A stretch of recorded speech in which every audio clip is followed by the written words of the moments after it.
I mean, I've traveled around the world looking for players, okay, looking for pitchers. I never found a guy that had the charisma, the heart of a lion, the pitches, and the desire to be great in Pedro Martinez. But when the game started, it was electric. I don't think for 9 innings that you saw so many either swing and misses or just called strikes on balls that weren't even touched. Since you never knew with Manny, well, I'm going to do one of those Manny things.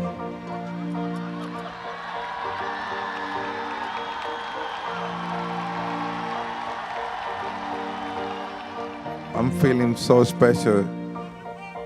Love you too, dawg.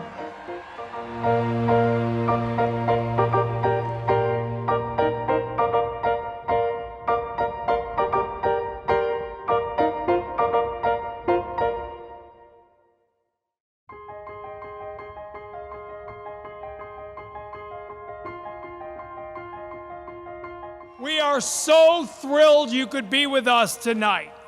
Back at Fenway Park, back in person, back to celebrating nights like this, and finally, formally inducting the Red Sox Hall of Fame class of 2020. One good thing that happened in 2020, these men were announced as the newest Red Sox Hall of Famers.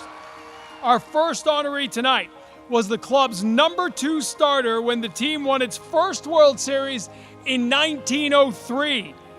Not bad being a #2 starter when the #1 guy on the staff was Cy Young. At this time, please welcome to the stage the granddaughter of Bill Dinneen, Mary Ellen Dinneen.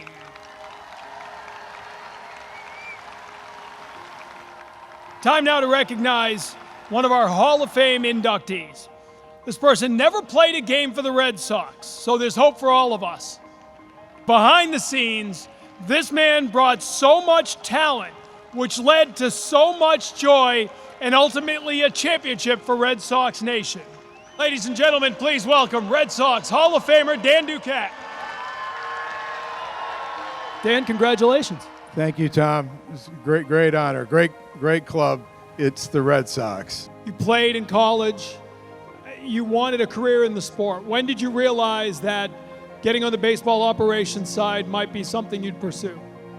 Well, I went to a tryout camp with Lenny Murillo, and I ran about 7.5 in the 60, and then I threw. And I said, Lenny, how'd I do? And he said, well, you might consider another career. There might be some other things that you're good at. So he gave me some career counseling. But I always aspired to be part of the Red Sox organization. There were 4 generations of my family that wanted to see the Red Sox win, and I was determined to help them accomplish that goal. You were one of the youngest general managers in Montreal, traded for that man over there, Pedro Martinez, twice.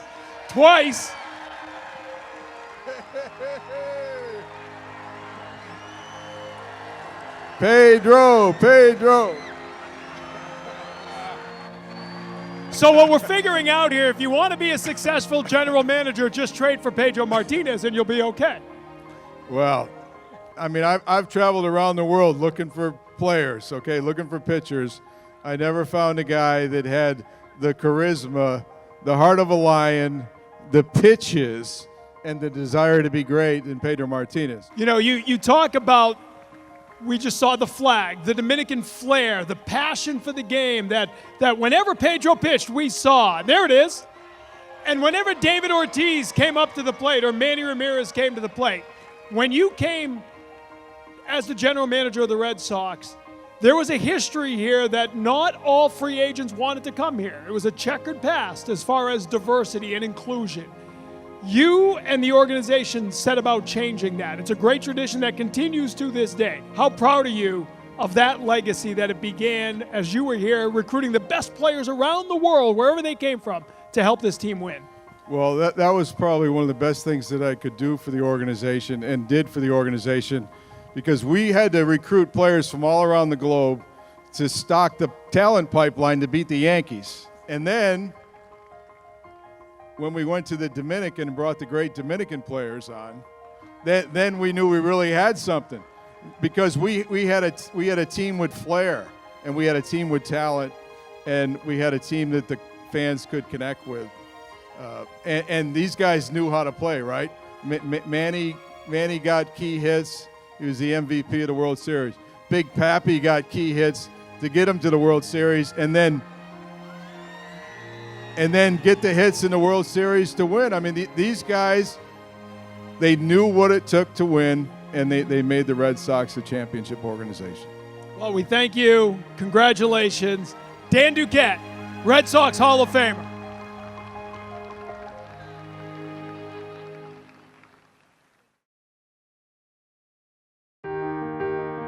Our next inductee is another local ball player who was able to live out his dream playing for the Red Sox.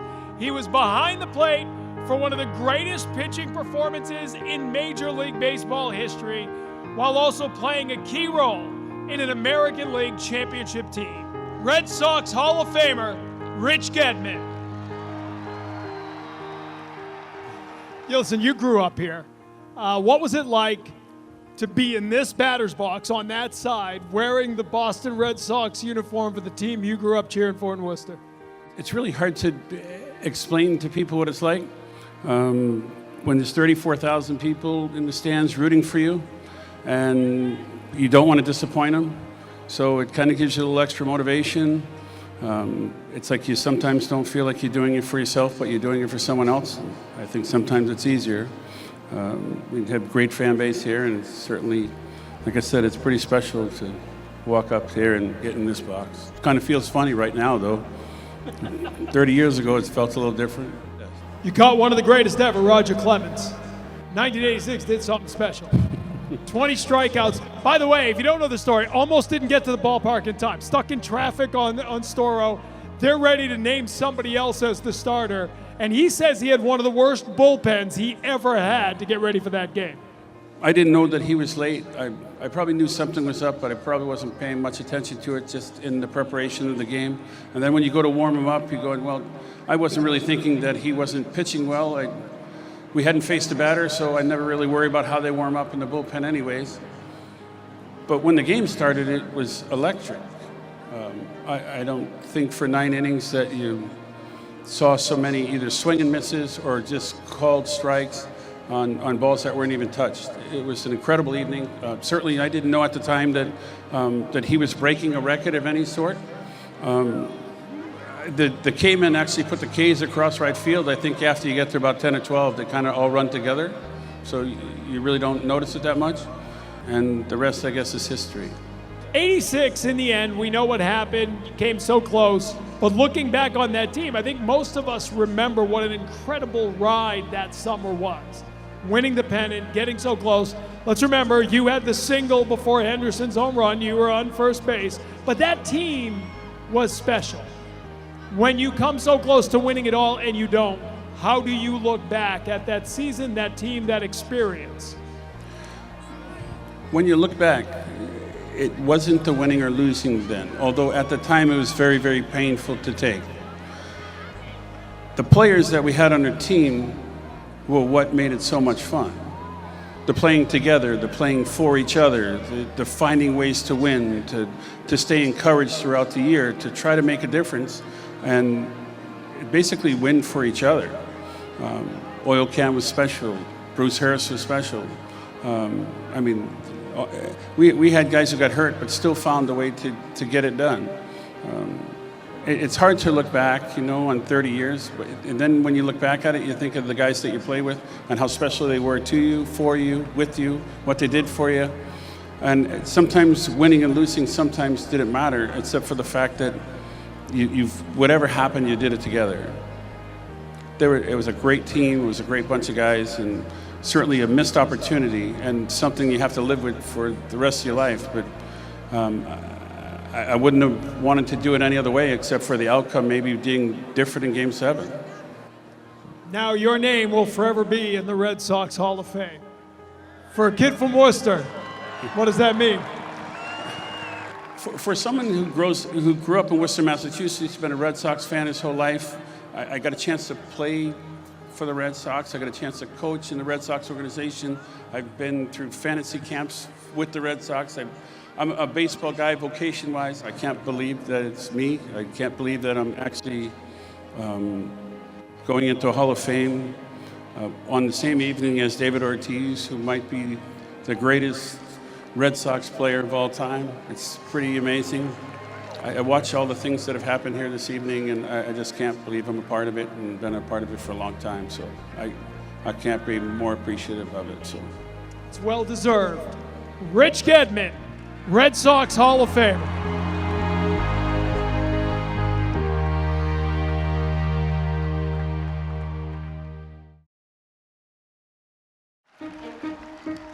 We have 2 more Hall of Famers to go, but first, we want to take a moment. We recognize a memorable moment every year in this Hall of Fame induction, and this may be very well possibly the moment Red Sox fans love the most. Here to accept the memorable moment plaque on behalf of his teammates, 2004 World Champion, Red Sox Hall of Famer, Baseball Hall of Famer, Pedro Martinez.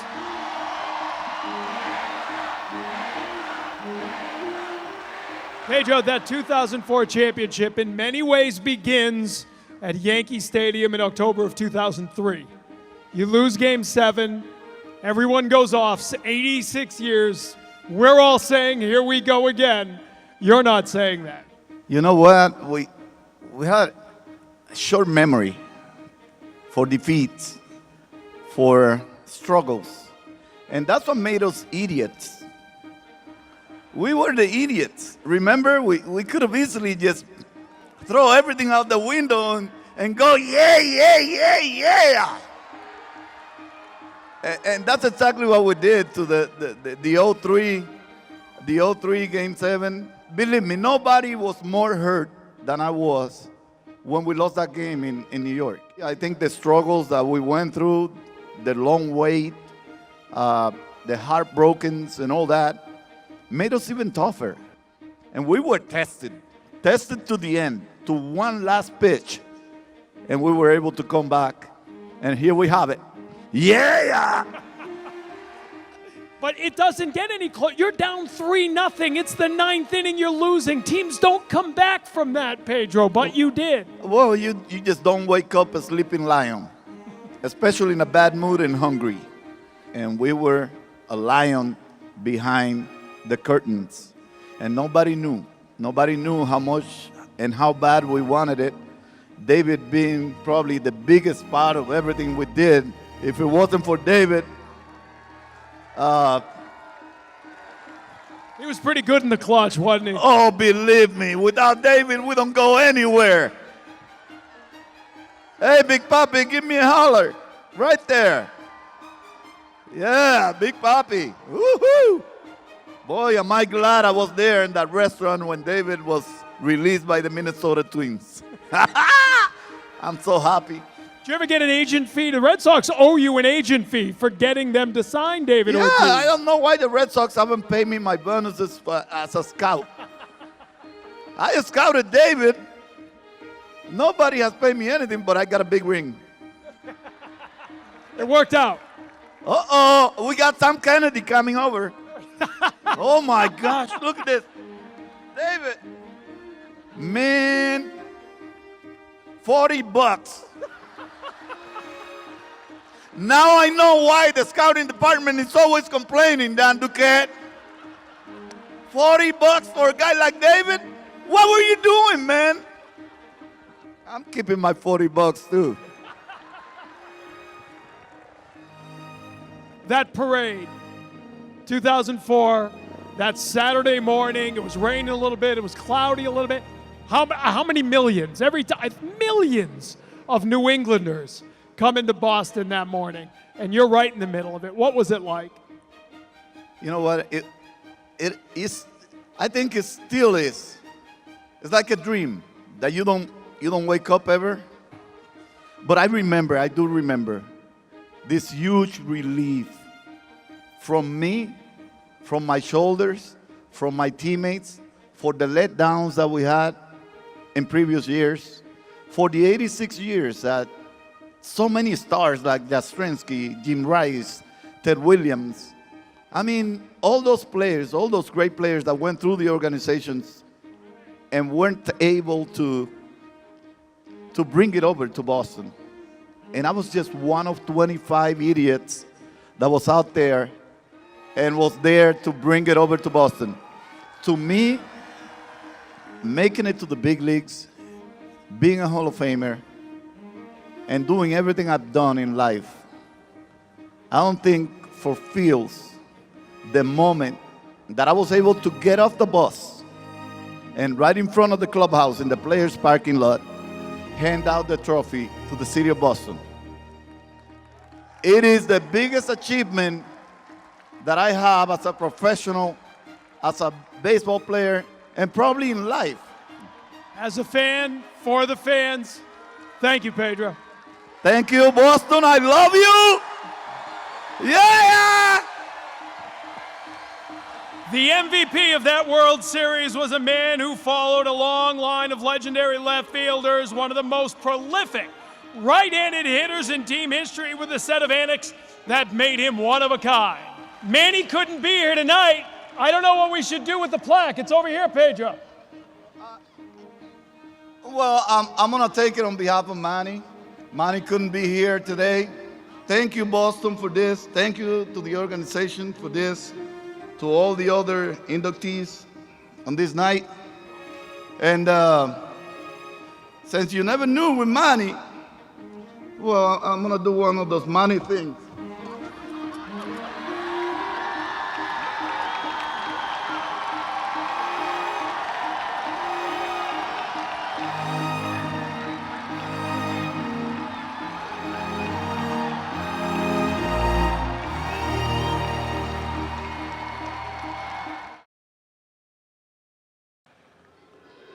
Manny, of course, such a big part of that curse-breaking season, along with our final honoree of the night. Big Papi was one of a kind.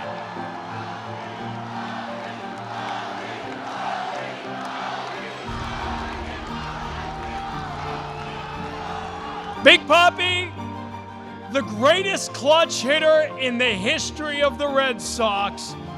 Without him, there is no curse-breaking 2004 World Series. But as you know, one title wasn't big enough for Big Papi. From the Dominican Republic to Fenway Park to Cooperstown, please welcome Red Sox Hall of Famer, Big Papi, David Ortiz.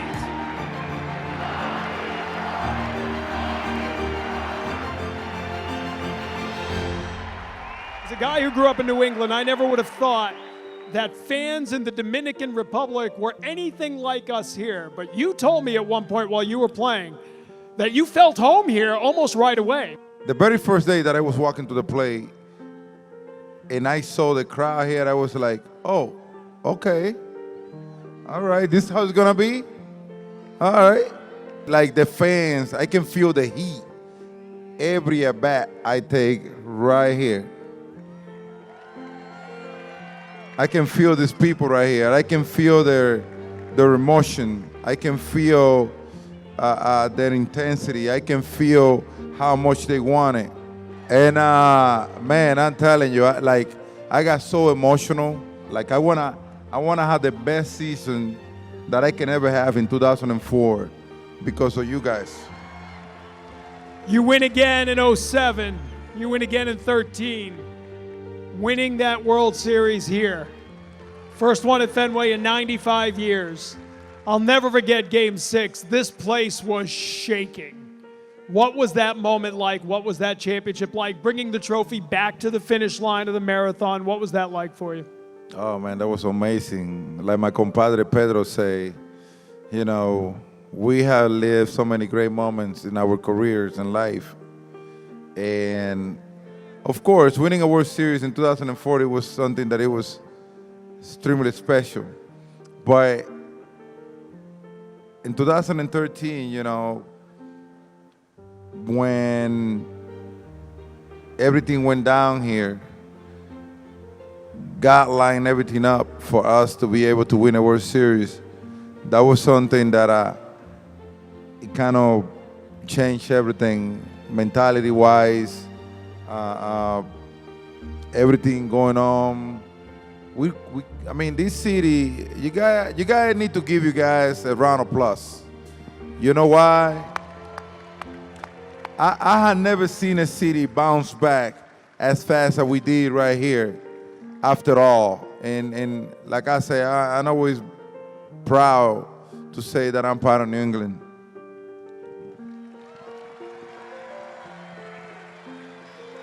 "2016, you announced your retirement.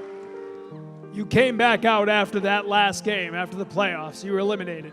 Came back out and stood on the mound. In 2016, you played your final game here at Fenway, and the fans stayed here. And you got emotional. What was that like, that goodbye? That was great, man. I mean, it was a wonderful feeling. I was so excited at the time, and just looking around and watching the fans, I couldn't hold back because I know it was my last ride. And these fans have given me so much, and when I give them so much, you know what I'm saying? It's crazy. Last question. You're going to Cooperstown this summer. You will be in that small circle of the greatest players to ever wear the uniform for any team. And when you go in July, they're all coming with you. This whole city's going with you. What is that going to be like?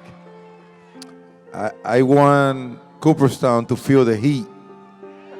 I want Cooperstown to know what we are all about here in New England and in my native, the Dominican Republic. You know what I'm saying?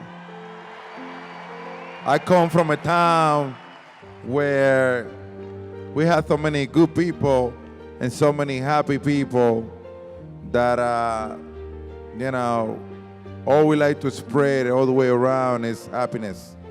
You know what I'm saying? So let's make that day special. I'm gonna wait for all of you out there at Cooperstown. You know, it might take a minute to have another Red Sox coming into Cooperstown, so let's celebrate this one. Last thing, this moment tonight, back in your batter's box with these fans. What does this mean to you? Hey, listen, I'm feeling so special, and I want to take this moment to thank everyone here in New England for making my career better. You guys pulled the best out of me, and thank you very much. One more walk-off for David Ortiz. Big Papi, Red Sox Hall of Fame.